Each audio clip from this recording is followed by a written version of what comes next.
साथियों, बामसेफ का 40वां राष्ट्रीय अधिवेशन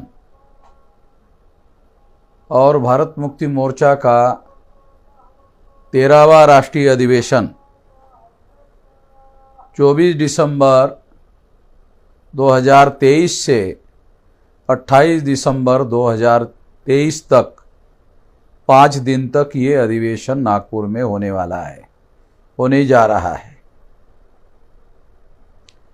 आप लोग जानते हैं कि हम लोग हर साल राष्ट्रीय स्तर पर बामसेफ का और भारत मुक्ति मोर्चा का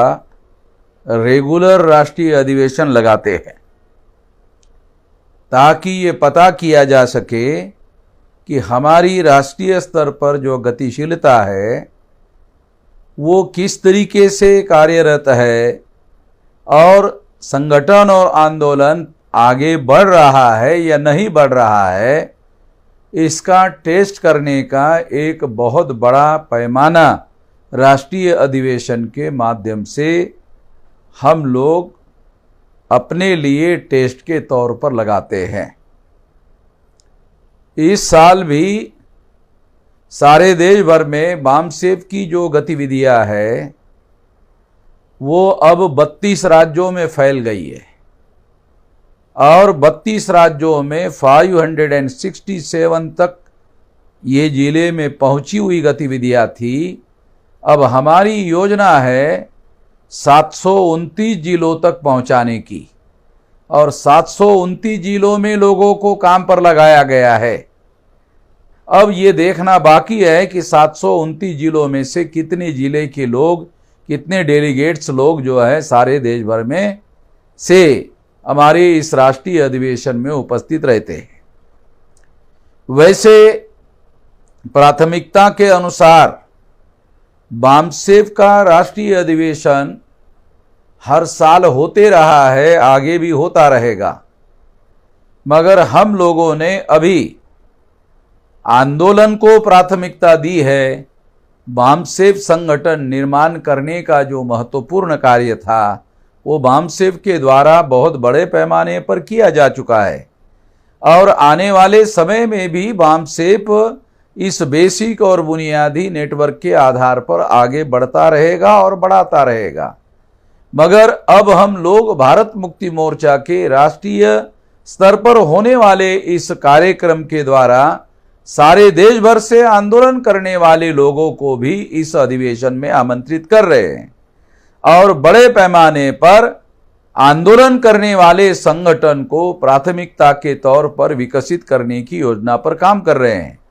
इसलिए बामसेफ के साथ साथ भारत मुक्ति मोर्चा के अंतर्गत कार्य करने वाले जो भी तमाम ऑफशूट संगठन हैं, वो सारे ऑफशूट संगठनों को मैं अपील कर रहा हूं कि ज़्यादा से ज़्यादा संख्या में यदि आप लोग ज़्यादा जानकार बनना चाहते हो, ज़्यादा अनुभव हासिल करना चाहते हो, ज़्यादा कुछ आंदोलन के बारे में सीखना चाहते हो, तो ये एक बहुत बड़ा अवसर है जहां जाकर प्रत्येक कार्यकर्ता को बहुत सारी बातें जानने के लिए, समझने के लिए, सीखने के लिए एक अवसर उपलब्ध होता है ताकि हम अपने आंदोलन को अपने अपने क्षेत्र में किस तरीके से चला सके, ये अनुभव यहाँ से कार्यकर्ताओं को उपलब्ध होता है। और इसीलिए मैं सभी देश के 729 जिलों के कार्यकर्ताओं को अपील कर रहे हैं कि वो ज़्यादा से ज़्यादा संख्या में डेलीगेट के रूप में इस अधिवेशन में आने का कष्ट करें। उसके साथ साथ इसके लिए निधि संकलन करने का कार्य भी जैसे हर साल हम करते हैं उसी तरह से निधि संकलन करने के कार्य पर भी हमें बहुत ज़्यादा बड़े पैमाने पर जोर लगाना होगा और निधि संकलन करना होगा ताकि राष्ट्रव्यापी आंदोलन के लिए इस निधि का उपयोग और प्रयोग कर सके। इसके अलावा एक और महत्वपूर्ण बात है, समाज में जो तहसील लेवल पर, जिले लेवल पर, कमिश्नरी लेवल पर, स्टेट लेवल पर जो छोटे छोटे संगठन हैं, उन संगठनों के कार्यकर्ताओं को भी वो इस राष्ट्रीय अधिवेशन में हम लोगों के द्वारा आमंत्रित किया गया है, उनको भी साथ में लाकर उनको भी दिखाने का, उनको भी अनुभव देने का मौका, अवसर देने का इस बार प्रयास किया जा रहा है। और इसके लिए भी कार्यकर्ताओं को, सारे देश के कार्यकर्ताओं को प्रयास करना होगा, कोशिश करनी होगी। मैं यही अपील करके अपनी बात समाप्त करना चाहता हूं। धन्यवाद।